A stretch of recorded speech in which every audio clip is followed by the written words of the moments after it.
अस्सलाम वालेकुम नाज़रीन, मैं राजा आतिफ ज़ुल्फ़िकार आपकी खिदमत में हाज़िर। नाज़रीन, आज मेरे पास आपके लिए 3 ख़बरें हैं और तीनों की तीनों बड़ी ख़बरें हैं। एक ख़बर तो ये है कि जनाब पाकिस्तान तहरीक-ए-इंसाफ़ जो हमारी हुकूमती जमात है उसके अंदर कुछ टूट फूट का अमल जो कि काफ़ी दिनों से शुरू हुआ था, अब उसमें सुना है कि कुछ तेज़ी आ गई है। वो कैसे तेज़ी आई है ये तफ़सीलात आपको बताएँगे और फिर आपको बताएँगे जनाब आपा फिरदौस आशिक अवान जी वही जो पहले वफाक में थी और फिर पंजाब में थी, इतलात और नशरियात को चलाया करती थी, आजकल खुद डरने लगी हैं। वो कुछ दौड़े शौड़े लगा रही हैं आजकल, बड़ी कुछ एक्टिव हुई हैं। उनके पीछे क्या कहानी है ये आपको बताएंगे। और फिर जनाब हम आपको ये बताएंगे कि जनाब हमारे सदर ममलिकत साहब जो पार्लियामेंट से ख़िताब करने वाले उसमें एक बहुत बड़ा फ़ैसला किया गया है उस पार्लियामेंट के ख़िताब के हवाले से। मगर इससे पहले कि हम अपने प्रोग्राम को आगे बढ़ाएं, आपसे गुजारिश है कि अगर अभी तक आपने हमारे चैनल सब्सक्राइब नहीं किया तो प्लीज़ कर लीजिए और साथ ही बेल आइकॉन भी क्लिक कर दीजिए ताकि जो ही हमारी कोई वीडियो अपलोड होती है तो उसका नोटिफिकेशन फौरी तौर पर आपको मौसूल हो सके। तो प्रोग्राम का आगाज़ करते हैं जी। पाकिस्तान तहरीक-ए-इंसाफ़ के अंदर जो तोड़ फोड़ वाला मामला है उस हवाले से आपके इल्म में है, मेरे इल्म में है, हम सब के इल्म में है कि जो जहांगीर तरीन ग्रुप था वो एक बड़ा वाज़ेह और एक नुमायाँ ग्रुप जो है वो अलग हो चुका है और उस ग्रुप से जिसका कोई तल्लुक़ भी पता चलता है खान साहब को तो उसकी भी फिर पाकिस्तान तहरीक-ए-इंसाफ़ में जगह नहीं रहती। हमने देखा कि खान साहब ने जो अपने बहुत करीबी दोस्त थे, जो उनके निकाहों के गवाह थे, ओन चौधरी, उनसे भी इस वजह से इस्तीफ़ा ले लिया गया कि जनाब आप या तो जहांगीर तरीन ग्रुप के साथ अपना ताल्लुक़ ख़त्म कर लें या इस्तीफ़ा दे दें। तो ओन चौधरी ने इस्तीफ़ा दे दिया। सो वहाँ से ये पता लग गया कि जी कितने सीरियस हैं खान साहब जहांगीर तरीन के ग्रुप के हवाले से और जो जहांगीर तरीन के साथी हैं वो अपने ग्रुप के साथ वफादारी के हवाले से कितने सीरियस है। इसी तरह वो जो नज़ीर चौहान MPA वाला मामला है वो भी आपके सामने था, लेकिन अब मामला जो है वो आगे बढ़ते हुए दिखाई दे रहे हैं। फिरदौस आशिक अवान को जब फारिग किया गया था तो उनके ऊपर एक इल्ज़ाम यह भी था कि वो जहांगीर तरीन ग्रुप के साथ उनके बड़े अच्छे तल्लुकात थे जो कि किसी तौर पर भी काबिल कबूल नहीं थे। फिरदौस आशिक अवान इसकी तदीद करती है, लेकिन बहरहाल एक फैक्टर उसका यह भी था। दूसरा ऐसी खबरें भी आ रही है कि जनाब चौधरी सरवर और अलीम खान साहब बड़े मुतरक़्क़िब हुए आजकल। चौधरी सरवर के बारे में पता चला था कि वो आपको इलेक्शन लड़ना चाहते हैं और पंजाब की गवर्नरशिप छोड़ना चाहते हैं। इस हवाले से आप अगर माजी का कैरियर और रिकॉर्ड उठा के देखें तो चौधरी सरवर साहब जो है वो पाकिस्तान की खिदमत करने की खातिर बरतानिया से यहाँ पर तशरीफ़ लाए थे और पाकिस्तान मुस्लिम लीग नून में शामिल हुए थे। मुस्लिम लीग नून ने उनको पंजाब की गवर्नरशिप दी थी और गवर्नरशिप के दौरान वो बतौर गवर्नर जब धरने में मुज़ाकरात होते थे तो वो मुस्लिम लीग नून की तरफ से वहाँ पर मुज़ाकरात करने जाया करते थे। लेकिन बाद में उन्होंने कहा कि नहीं जी मैं तो बिल्कुल बेख्तियार गवर्नर हूँ और मेरा तो बिल्कुल इस तरह काम नहीं चल रहा, मैं तो बड़ा कुछ करना चाहता हूँ जो कि मैं यहाँ पर नहीं कर पा रहा था। और उन्होंने वो गवर्नरशिप छोड़ दी और उसके बाद वो पाकिस्तान तहरीक-ए-इंसाफ़ में शामिल हो गए। पाकिस्तान तहरीक-ए-इंसाफ़ में शामिल होने के बाद भी उनको पुरानी तनख्वाह भी काम करने उनको दोबारा से गवर्नर बना दिया गया और वो फिर अपने आप को समझते थे कि वो बड़े बासर गवर्नर है और एक बाकायदा उनका एक ग्रुप एक धड़ा भी मौजूद है पंजाब के अंदर PTI के अंदर। और अब वो सुना है कि वो पर तोल रहे हैं कि नहीं जी मैं तो ये गवर्नरशिप नहीं करना चाहता।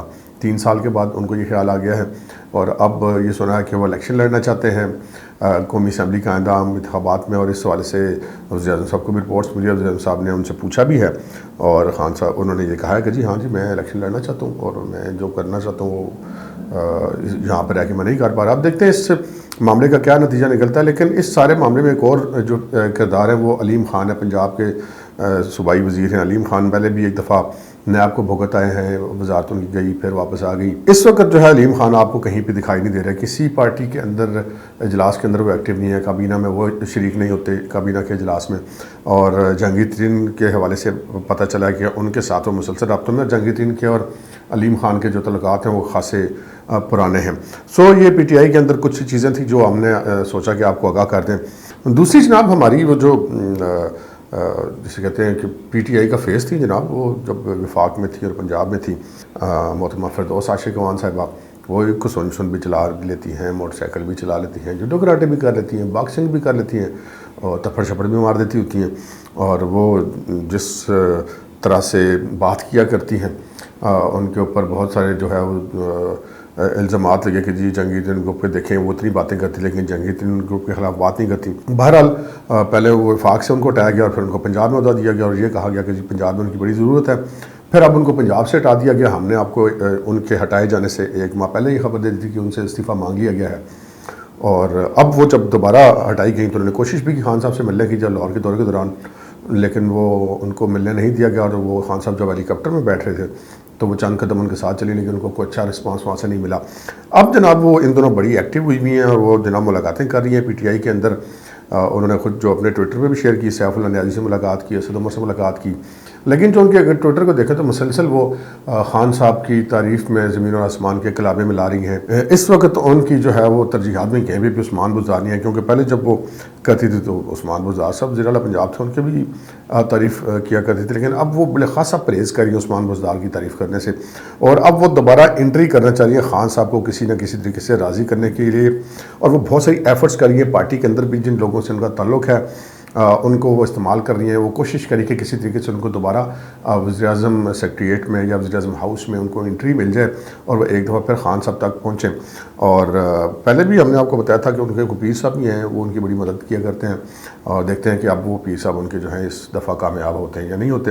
بہرحال آپا فردوس عاشق عوان ایک دفعہ پھر ایکٹیو ہوئی ہیں, ان ہوئی ہیں, دوبارہ کوشش کریں کہ کوئی نہ کوئی ان کو اچھا عہدہ مل جائے. تیسری اہم بات جو ہم آپ کو بتانے لگے جناب, وہ صدر مملکت جناب عارف علوی کے جو ایک خطاب ان کا ڈیو ہے پارلیمنٹ سے, اس حوالے سے یہ ایک آئینی ضرورت ہے, صدر کو خطاب کرنا ہی ہوتا ہے.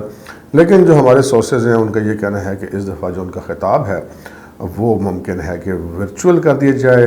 کووڈ-19 کو ایک جواز کے طور پہ سامنے رکھا جائے گا کہ جی وہ اس کا بڑا مسئلہ ہے, تو اس لیے وہ خود نہیں آ رہے, اور اس اجلاس میں اراکین پارلیمنٹ تو موجود ہوں گے, لیکن اسی کووڈ کی وجہ سے صحافیوں کو بھی نہیں آنے دیا جائے گا, اور جو سفارتکار ہیں وہ بھی نہیں ہوں گے, جو اعلیٰ سرکاری افسران ہوتے ہیں, سروسز چیفز ہوتے ہیں, وہ بھی نہیں سن رہے ہوں گے, کیونکہ صدر صاحب تو ورچوئل ہوں گے, خود تو وہاں پہ موجود نہیں ہوں گے.